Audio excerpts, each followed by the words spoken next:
Good evening and welcome to our model study point. তো আজকে হিস্ট্রির যে 3 নম্বর যে সেট, সেই 3 নম্বর সেটটা আমরা সলভ করতে চলেছি।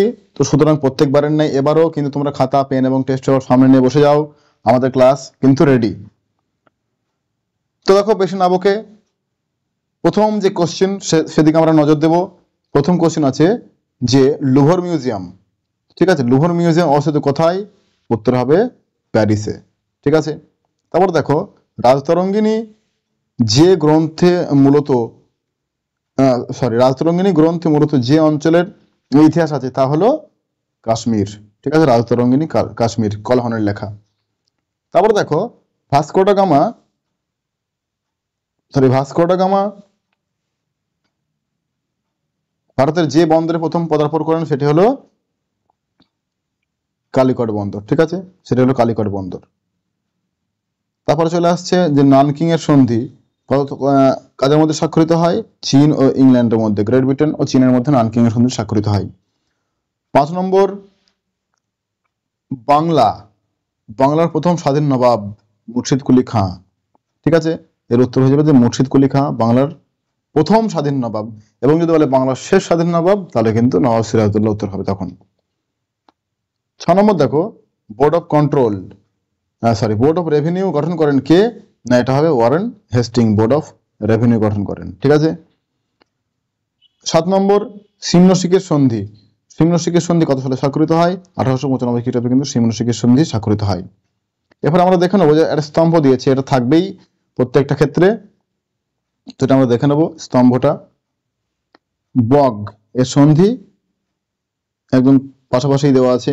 তিয়েনজিনের সন্ধি 1858, নানকিং এর সন্ধি 1842, পিকিং এর সন্ধি কিন্তু 1860। তাহলে আমাদের সঠিক উত্তর হয়ে যাবে কি? যে সি, ঠিক আছে। এটা ক্লিক করছে, তার তোমরা দেখে নেবে। 9 নম্বর যে কোশ্চেনটা আছে যে মুসলিম লীগের প্রতিষ্ঠাতা কে হবে? না, নবাব সলিমুল্লাহ। শুদ্ধি আন্দোলনের প্রবর্তক ছিলেন Swami Dayananda Saraswati. Now or never শীর্ষক পুস্তকটি লেখেন কে? চৌধুরী রহমত আলী। লখনৌ চুক্তি স্বাক্ষরিত হয় 1916।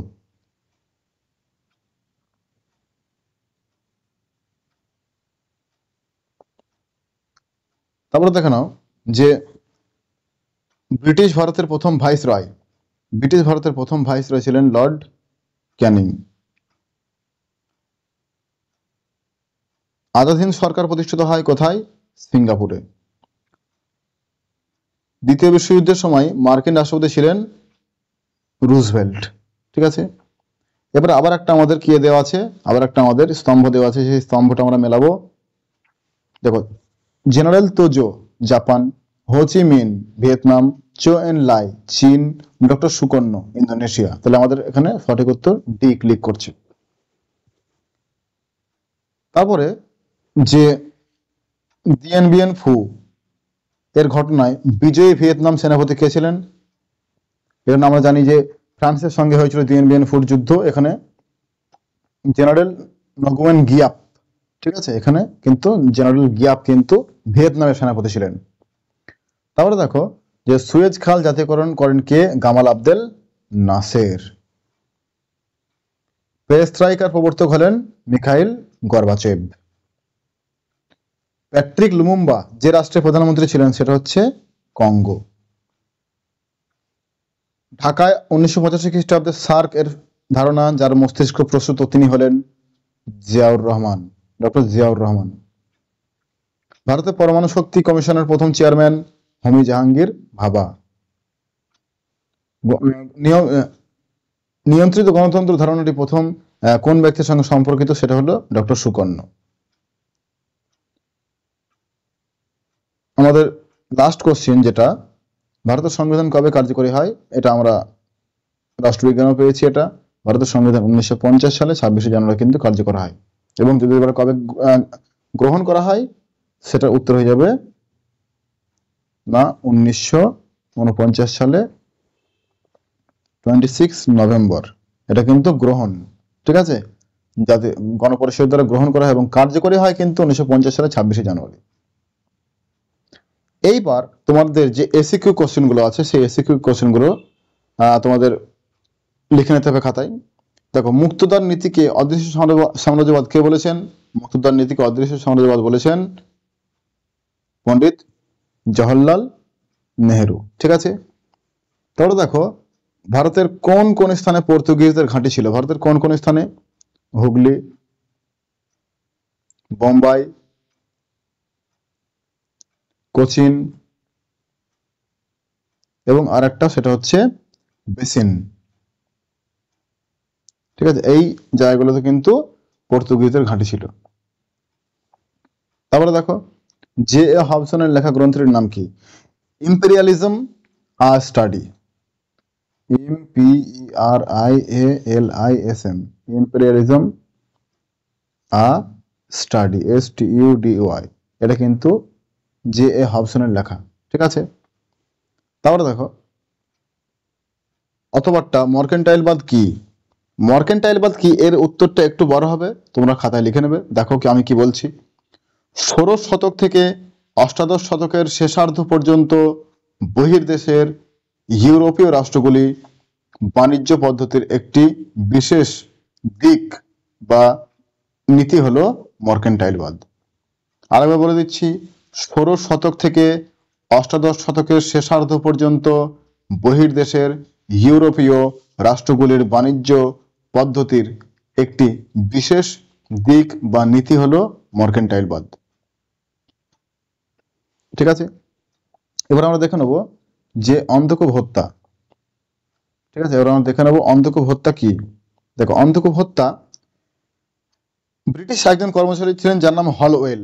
তাহলে আমরা এইভাবে লিখবো যে ব্রিটিশ কর্মচারী হলওয়েল এর বিবরণে প্রকাশিত হয় যে 1756 সালে সিরাজউদ্দৌলা কলকাতা অভিযানের পর তার নির্দেশে বন্দী 146 জন ব্রিটিশ সেনাকে 14 ফুট লম্বা এবং 18 ফুট লম্বা এবং 18 ফুট দৈর্ঘ্য এবং 14 ফুট প্রস্থ বিশিষ্ট একটি ঘরের মধ্যে বন্দী করে রাখেন, যার ফলে 123 জন দম বন্ধ হয়ে সেই ঘরের মধ্যে মারা যায়। ইতিহাসে এই ঘটনাই কিন্তু অন্ধকূপ হত্যা নামে পরিচিত।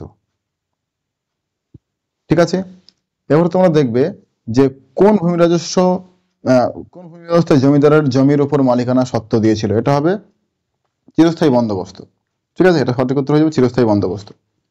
তারপরে দেখো যে ওয়াংঘিরা চুক্তি কবে কাদের মধ্যে স্বাক্ষরিত হয়েছিল? ওয়াংঘিরা চুক্তি কবে কাদের মধ্যে? ঠিক আছে, ওয়াংঘিরা চুক্তি হবে 1844 খ্রিস্টাব্দে চীন ও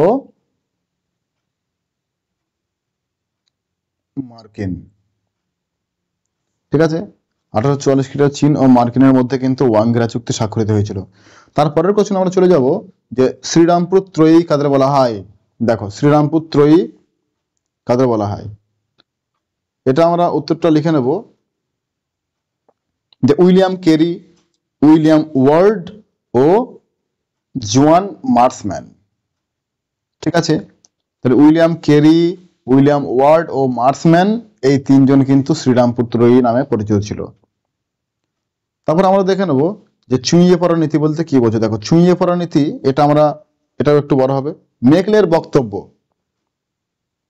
সমাজের উচ্চ স্তরের মানুষরা পাশ্চাত্য শিক্ষায় শিক্ষিত হলে তাদের মাধ্যমে ধীরে ধীরে সমাজের নিম্ন স্তরে শিক্ষা ছড়িয়ে পড়বে।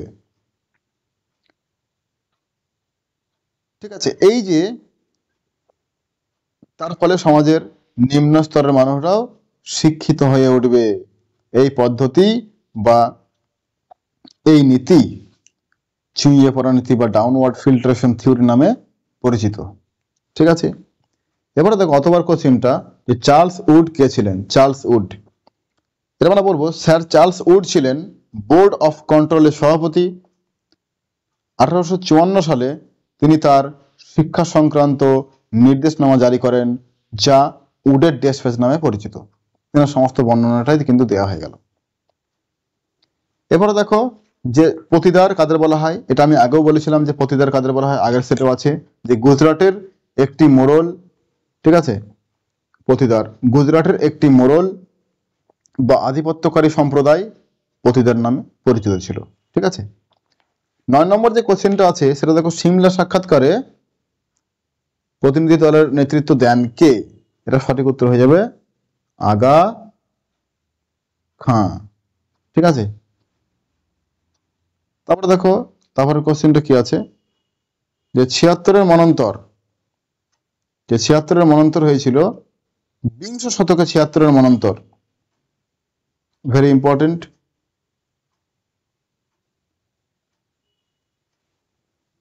বিংশ শতকে যে 76-এর মন্বন্তর হয়েছিল কবে? তাহলে এটা আমার উত্তর হয়ে যাবে 1943 সালে, যেটা 50-এর মন্বন্তর নামে পরিচিত। এবং যদি বাংলা সাল যদি বলো কেউ, তাহলে 1350 বঙ্গাব্দে। ঠিক আছে, 1350 বঙ্গাব্দে বা 1943 সালে, এটাকে 50-এর মন্বন্তর কিন্তু বলা হয়ে থাকে। এবারে দেখো যে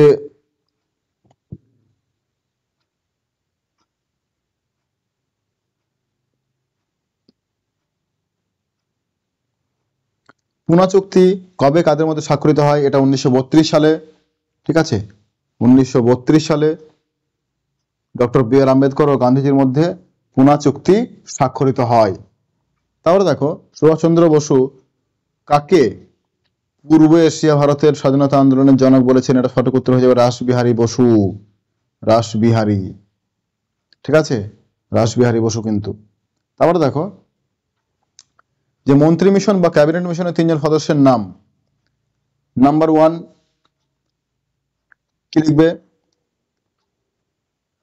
যে পেথিক লরেন্স, স্ট্যাফোর্ড ক্রিপস ও এভি আলেকজান্ডার, এই 3 জন ছিল কিন্তু মন্ত্রী মিশন বা ক্যাবিনেট মিশনের সদস্য। তারপরে কোশ্চেন নেব, কে কবে পার্ল হারবারে বোমা বর্ষণ করেন? কে? এটা আমরা জানি, এটা হচ্ছে জাপান। কবে না? 1941 সালে 8 ডিসেম্বর।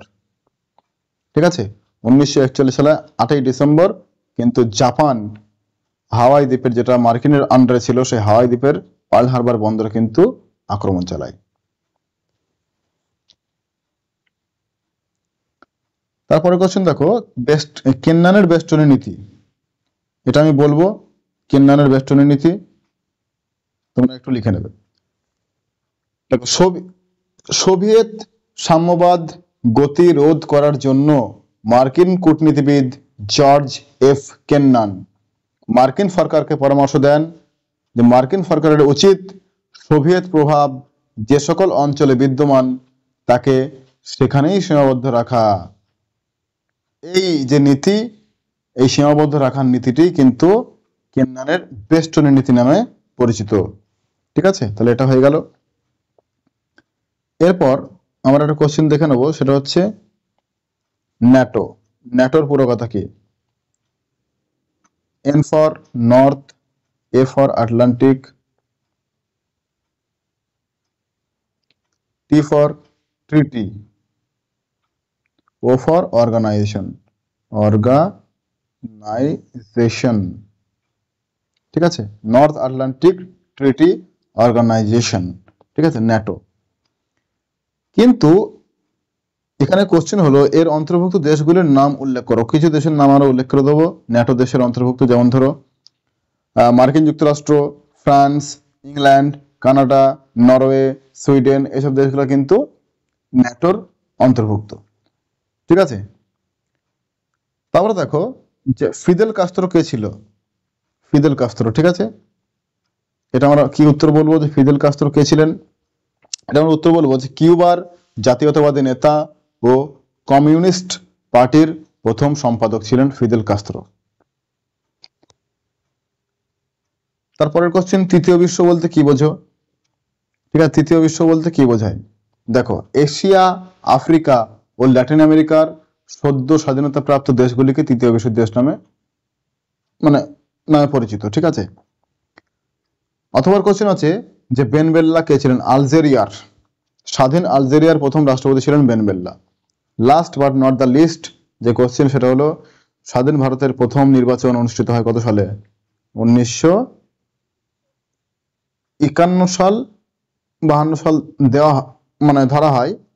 হিমাচল প্রদেশে 51 সালে করা হয়েছিল অতিরিক্ত শীতের জন্য, তারপর এটাকে 1952 সালে। তাহলে এটা আমরা সঠিক উত্তর যদি লিখতে হয়, দুটোর মধ্যে দুটো একটাকে চুজ করতে হয়, তাহলে আমরা 1952 সাল কিন্তু লিখে দেবো, যে ভারতের প্রথম 1952 সালে